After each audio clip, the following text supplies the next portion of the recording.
పౌలు శీలలను జైల్లో వేశారని తెలుసు కదా! ఎందుకు వేశారో తెలుసా? ఒక యువతిని దయ్యం నుంచి విడిపించినందుకు.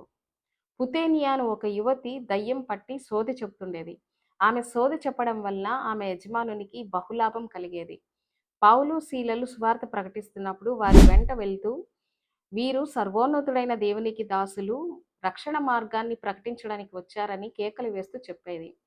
ఆమె నిజమే చెప్తున్నప్పటికీ, దయ్యం పట్టిన స్త్రీ దేవుని గురించి మాట్లాడుతుంటే, సువార్త వినేవారు గందరగోళానికి గురవుతారని పౌలు ఆలోచన చేసి, ఆమెలో ఉన్న దయ్యాన్ని విడిచిపొమ్మని యేసు నామమున ఆజ్ఞాపిస్తాడు. అప్పటి నుంచి ఆమె యజమానునికి లాభసాధనం పోయిందని పౌలు శీలలను బాగా కొట్టి, హింసించి, బంధించి చెరసాలలో వేయిస్తాడు. వారికి కీడు జరిగినప్పటికీ దేవుడు వారి పట్ల మేలు చేశాడు. పౌలు శీలలు జైలులో ఉండి దేవుణ్ణి స్తుతిస్తూ ఆరాధిస్తున్నప్పుడు అకస్మాత్తుగా పెద్ద భూకంపం కలిగి పునాదులు అదిరిపోయి గోడలు చిట్లిపోయి తలుపులు బద్దలైపోతాయి. అందరి బంధకాలు ఊడిపోతాయి. ఖైదీలందరూ పారిపోయారనుకొని జైలు అధికారి తనను తాను చంపుకోవాలనుకుంటాడు.